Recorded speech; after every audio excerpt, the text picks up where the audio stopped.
Hi hello welcome to our channel. నేను మీ సిరి. ఈరోజు మనం చెప్పుకోబోయే కథ ఇష్టమైన సకుడ పార్ట్ 159. కథలోకి వెళ్ళే ముందు లైక్ చేయడం మర్చిపోకండి ఫ్రెండ్స్. వేద మాట్లాడుతూ ఉండడం, మేఘన కట్ చేస్తూ ఉండడం, హర్ష ముఖం ఎర్రబడ్డం, ఇదంతా ఫన్నీగా అనిపిస్తోంది గగన్కి. మిస్ వేద హర్ష మాటలకు ఏంటన్నట్టు చూసింది. ఫుడ్ తినండి మాటల తర్వాత అని హర్ష తెలుగులో చెప్పగానే వేదకి పొలమారింది. ఆమె దగ్గుతూ ఉంటే వేద తల మీద తట్టి మంచినీళ్ళు అందించింది మేఘన. మేఘన, వేద బిక్క చచ్చిపోయి వాళ్ళ వంక చూశారు. తింటూ ముగ్గురి ఎక్స్ప్రెషన్స్కి ఎంజాయ్ చేస్తున్నాడు గగన్. కళ్ళు పెద్దవి చేసి తినడం ఆపేసి మరి నోరు తెరిచి హర్ష వంక చూశారు ఇద్దరు. గుటకలు మింగుతూ ముఖముఖాలు కూడా చూసుకున్నారు. ఏడుపొక్కటే తక్కువ వేదకి. తమ మాటలన్నీ వినేశారా వీళ్ళు? దేవుడా, ఎంత పని జరిగింది! మొదట షాక్ అయినా తర్వాత మేఘనకి నవ్వొచ్చింది. వేద మాత్రం దించిన తల ఎత్తకుండా తింటోంది మౌనంగా. ఈ డిష్ బావుంది. వేసుకో వేద. హర్ష అచ్చ తెలుగులో వత్తి పలికి మరీ చెప్తుంటే ఆమె తల పూర్తిగా కిందకి వంచేసుకుంది. ఇక్కడి నుంచి తను మాయమైపోతే బావుండనిపించింది ఆ క్షణం వేదకి. ఆ తర్వాత మేఘన మాట్లాడినా సరే వేద మాత్రం దొంగ పిల్లిలా చప్పుడు చేయకుండా ఉంది. తన బిజినెస్ స్కూల్ గురించి, వేద యూనివర్సిటీ గురించి మేఘన మాట్లాడుతోంది వాళ్ళతో. వేద డాక్టర్ అంటే నమ్మలేకపోయాడు హర్ష. ఆ తర్వాత వాళ్ళు బిల్ కడుతుంటే హర్ష తనే కట్టేశాడు. తిన్న తర్వాత అందరూ బయటకు వచ్చారు.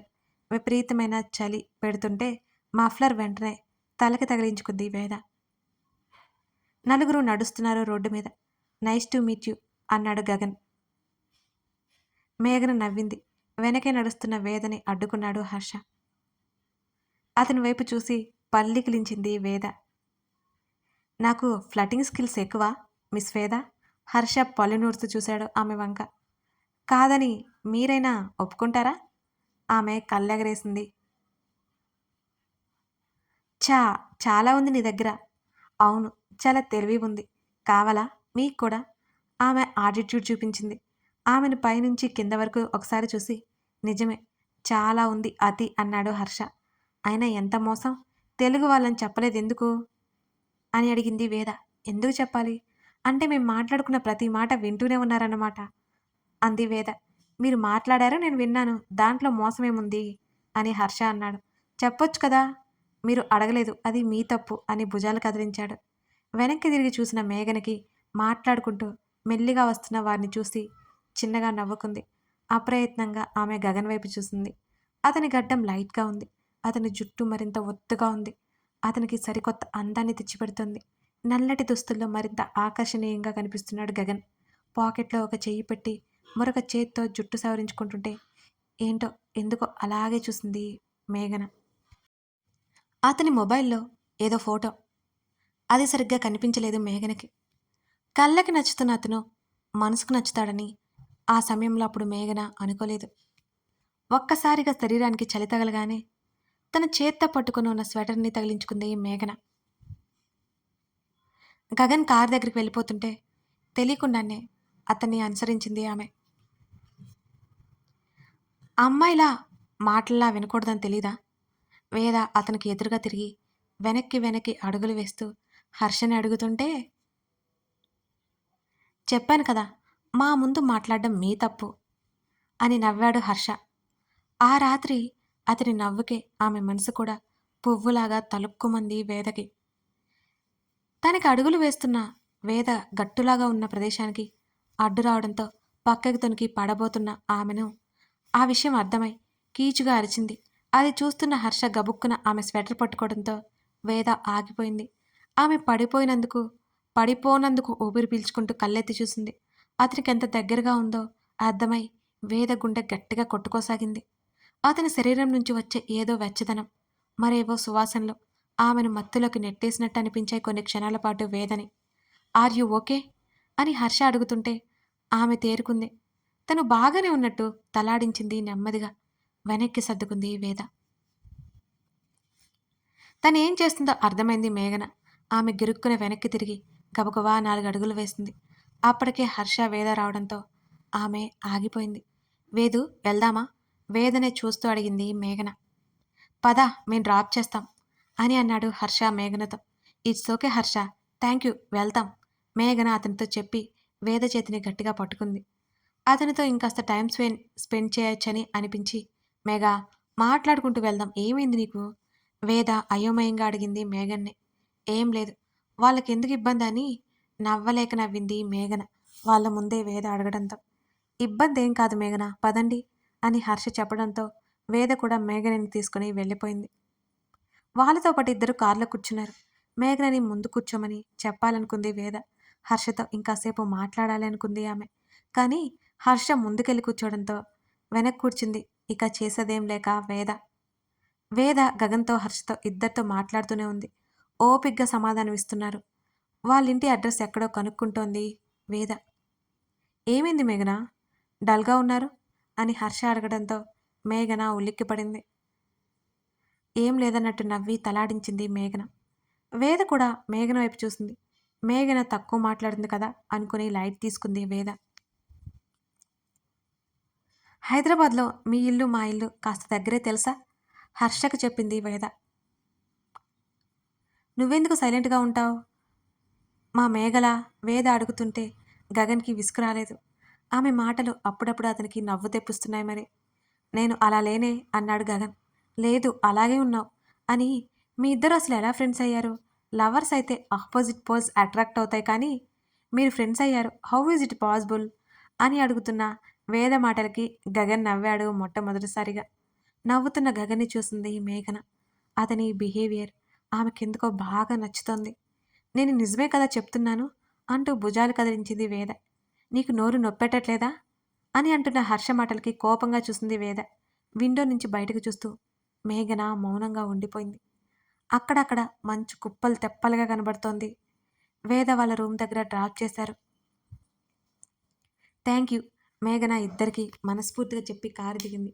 బాయ్ హర్ష, బాయ్ గగన్, మళ్ళీ కలుద్దాం అని అంటున్న వేద మాటలకి కళ్ళు తెరేశాడు హర్ష. అది అర్థమై సీరియస్గా చూసింది వేద. హర్ష నవ్వాడు. వేద ముఖం తిప్పుకొని లోపలికొచ్చేసింది. వాళ్ళిద్దరూ వెళ్ళిపోయారు. రూమ్లోకి రాగానే బెడ్ మీద వాలిపోయింది మేఘన. ఏమైంది మేఘ అలా ఉన్నావు? పక్కన కూర్చుంటూ అడిగింది వేద. టైట్‌గా ఉంది మేఘన చెప్తుంటే. నమ్మకపోవడానికి ఏం లేదు అనిపించింది వేదకి. సరే నువ్వు రెస్ట్ తీసుకో.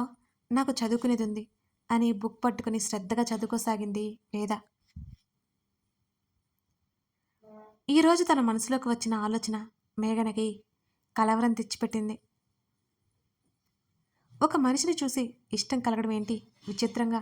అతను ఎలాంటివాడో కాస్త పరిచయానికే విచిత్రంగా నచ్చడం ఏంటో ఆలోచన మధ్య నిద్రలోకి జారుకుంది మేఘన. దగ్గరగా ఉండడంతో వారానికోసారి కలుసుకోక తప్పర్లేదు వాళ్ళకి. అప్పటికి 2-3 ఏళ్ల నుంచి అక్కడే ఉంటున్న హర్ష, గగన్‌కి వీళ్ళతో కాస్త ఎంటర్‌టైన్‌మెంట్‌గా ఉండేది. అక్కడ లోకల్ ప్లేసెస్ చూస్తూ ఎంజాయ్ చేసేవాళ్ళు నలుగురు. గగన్ మేఘన్‌కి నచ్చడం మొదలుపెట్టాడు. తెలియకుండానే అతని వైపు ఆమె ధ్యాస మళ్లుతుంటే మేఘన ఎన్నోసార్లు ఆమె అదుపు చేసుకోవడానికి ప్రయత్నం చేస్తోంది. ఓ రోజు మేఘన, వేద వాకింగ్ చేస్తూ వెళ్తుండగా బ్రిడ్జ్ దగ్గర హర్ష కనిపించాడు. అక్కడ చాలామందున్నారు. ఆ చుట్టుపక్కల గగన్ అతనికి కనిపించలేదు. మేఘ, హర్ష ఉత్సాహంగా చూపించింది వేద దూరంగా ఉన్న హర్షని. అవునా వెళ్ళి మాట్లాడరా నాకు ఫోన్ కాల్ ఉంది అని మేఘన పక్కకెళ్ళిపోయింది. ఆమె గగన్ కోసం చుట్టూ చూసింది. ఆమెకతను అక్కడ కనిపించనే లేదు. అక్కడే బెంచ్ మీద ఒంటరిగా కూర్చుని ఆలోచిస్తోంది మేఘన. హాయ్ హర్ష పక్కన కూర్చుని పలకరించింది వేద. హాయ్ ఆమె ఊహించని అతను ఒక్కింత షాక్ అయ్యాడు. మీ ఫ్రెండ్ ఎక్కడా అని అడిగింది వేద. వాడికి వర్క్ ఉంది. డిస్టర్బ్ చేయడం ఎందుకని నేనే వచ్చేసా అని అన్నాడు హర్ష. ఏమైంది? ఎందుకలా ఉన్నావు? వేద అడుగుతుంటే ఆమె వైపు ఆశ్చర్యంగా చూశాడు హర్ష. ఎలా ఉన్నాను? హర్ష నవ్వాడు. అతని వైపు కొన్ని క్షణాల పాటు చూసింది వేద.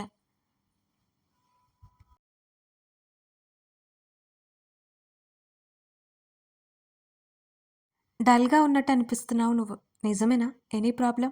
అని వేద అడిగింది. నథింగ్ అన్నాడు హర్ష. నేను నమ్మను. నాతో చెప్పుకోవడం ఇష్టం లేదంటే వదిలేయ్. అంతేగాని ఏం లేదనుకో అని కాళ్ళూపుతూ దూరంగా నెమ్మదిగా పారిపోతున్న నదీ ప్రవాహాన్ని చూస్తోంది వేద. ఆమె వైపు ఒకసారి చూసి మరలా ముందుకు చూస్తూ నాకిదంతా నచ్చదు. బట్ మా డాడీ అంటూ ఆగిపోయాడు. ఏం నచ్చదు నీకు? ఏం చేశారు మీ డాడీ? ఆమె అతన్నే చూస్తూ అడిగింది. అతని లోపల ఏదో ఉంది. అతను చెప్పుకోవడానికి సంశయిస్తున్నాడని వేదకి అర్థమైంది. ఈ బిజినెస్ ఇవన్నీ నాకు నచ్చవు వేద. నాకిష్టం లేకపోయినా ఇక్కడికి పంపించారు. గగన్ ఉన్నాడని వచ్చేసాను కానీ లేకపోతేనా అస్సలు రాను అని అతను చెప్తుంటే, మరి నీకు ఏమి ఇష్టం? అతని ముఖంలో దాగి ఉన్న దిగులు గమనిస్తూ అతని చేతి మీద చేయి వేసింది వేద. క్రికెట్ ఇష్టం అన్నాడు హర్ష. ఏంటి? ఆశ్చర్యంగా చూసింది. ఎస్, క్రికెట్ ఇష్టం. నువ్వు స్పోర్ట్స్ పర్సన్వా? ఆశ్చర్యంగా అడిగింది. అతను నవ్వాడు. ఎందుకలా షాక్ అయిపోతున్నావు అని హర్ష అడుగుతుంటే, నువ్వెప్పుడూ అలా అనిపించో తెలుసా? ఎప్పుడు అన్నీ నెగ్లెక్ట్ చేస్తున్నట్టే కనిపిస్తావు నాకు అని ఆమె చెప్తుంటే ఆమె వైపు సీరియస్గా చూశాడు హర్ష. సారీ సారీ, ఇప్పుడు చెప్పు, నీకు అంత ఇష్టమా అదంటే అని అడిగింది వేద. ఎస్, చాలా చాలా ఇష్టం నాకు. అటే కెరీర్ సెట్ చేసుకోవాలని ఉంటుంది. కానీ డాడీకి అసలు ఇష్టం లేదు. ఆయన హాస్పిటల్ చూసుకోవాలి, ఆయన మిగతా వ్యాపారాలు చూసుకోవాలి. అతను కాస్త వెటకారంగా చెబుతూ ముఖం తిప్పుకున్నాడు. ప్రతి తండ్రి అదే కోరుకుంటారు హర్ష అని వేద చెప్పగానే ఆమె మాటలు వినాలనిపించలేదు. ప్లీజ్ వేద, స్టాప్ ఇట్. నువ్వు కూడా అదే క్లాస్ తీసుకోకు, నాకు అస్సలు ఇంట్రెస్ట్ లేదు అని కాస్త విసుగ్గా ముఖం పెట్టాడు హర్ష. అరే, చెప్పేది విను. అతని చేతుల మధ్య ఉన్న తల తన 2 చేతుల మధ్య పట్టుకొని అతని వైపు తిరిగింది. ఆమె కొన్ని క్షణాల పాటు అతని చేతి వైపు చూసింది. మరింత గాఢంగా పెనవేసి తలెత్తి చూసింది. హర్ష, మీ డాడీ చెప్పింది నీకు ఇష్టం లేదు, మరి ఎక్కడి వరకు ఎందుకొచ్చావు? ఆమె ప్రశ్నించింది. అతనేటో దూరంగా చూస్తూనే ఉన్నాడు. సమాధానం చెప్పలేదు. చెప్పాను కదా, ఆయన గోలా పడలేక వచ్చాను అని అన్నాడు హర్ష. సరే, అది వదిలే. నీకు క్రికెట్ అంటే ఇష్టమా? ఆమె మళ్ళీ అడిగింది. అవును, అదే కదా నేను చెప్తున్నాను. అతను విసుక్కున్నాడు. నీకు నమ్మకం ఉందా నువ్వు అందులో ముందుకెళ్ళగలవని? వేద అడిగింది. కోర్స్, అందరూ అంటున్నట్టు నేను జోక్ చేయట్లేదు. ఆమెను చూస్తూ కాస్త సీరియస్గా చెప్పాడు హర్ష. ఆ సీరియస్నెస్ ఆమె మూలంగా వచ్చింది కాదు. మరి అలాంటప్పుడు నువ్వు నీ పేరెంట్స్తో ఒకసారి మాట్లాడు. నువ్వు ఎక్కడ హ్యాపీగా ఉంటావో వారికి వివరంగా చెప్పు. వాళ్ళు అర్థం చేసుకుంటారు. అప్పుడు నువ్వు చక్కగా చేయాలనుకున్నది చేయవచ్చు హర్ష అని వివరంగా చెప్పింది వేద. వేద, అదంతా నాకు తెలియదు అనుకుంటున్నావా? అంతా ఆల్రెడీ అయిపోయింది. అతను ఎంతో విసుగ్గా చెప్పాడు ఆ మాట. అతనిలో కోపం మెల్లి మెల్లిగా ముందుకు రాసాగింది. ఆ అసహనం అంతా తెలియకుండానే ఆమె ముందు బయటపడిపోతోంది. అది కాదు హర్ష, వాళ్ళకి నచ్చదు సరే, కానీ నువ్వు మరోసారి అడిగి చూడడంలో తప్పులేదుగా. వాళ్ళకి చెప్పు. అప్పటికి వాళ్ళు ఒప్పుకోలేదంటే ఇక నువ్వు ఒక స్టెప్ వేయి. అది నీ మీద నమ్మకం ఉంటేనే. వేద చెప్తుంటే అతను కాస్త ఆలోచనలో పడ్డాడు. హర్ష ఆమె చేతిని వదిలి నెమ్మదిగా లేచి ముందుకు నడిచాడు. అతను ఆలోచించుకుంటూ వెళ్తుంటే అతని పక్కనే పరుగులాంటి నడకతో అడుగులు వేసింది వేద. ఏమైంది అని అడిగింది. నువ్వు చెప్పేదంతా బాగుంది. మా డాడీ ఎలాగో ఒప్పుకోరు. ఇక నేను ఎవరిని పట్టించుకోకుండా ముందుకు వెళ్ళడమే బెటర్ అనిపిస్తోంది నాకు అని అన్నాడు హర్ష. మరి అదే నీ సంతోషమైనప్పుడు అటే వెళ్ళు. రేపటి రోజున నువ్వు సక్సెస్ అయినా కాకపోయినా నీ వాళ్ళు నిన్నెప్పుడు జడ్జి చేయరు హర్ష. ఓ మాట అన్నా సరే నువ్వు బాగుండాలని వాళ్ళు కోరుకుంటారు అని చిరునవ్వుతో చూసింది వేద. గబుక్కున ఆమెను దగ్గరికి లాక్కుని హత్తుకున్నాడు హర్ష. అది ఊహించిన వేద బిగుసుకుపోయింది. ప్రపంచం అక్కడే కొన్ని క్షణాలు ఆగిపోయినట్టు అనిపించింది వేదకి. థ్యాంక్ యూ వేద, thank you so much. Gagan కూడా ఇదే చెప్పాడు కానీ నాకు ఎక్కలేదు.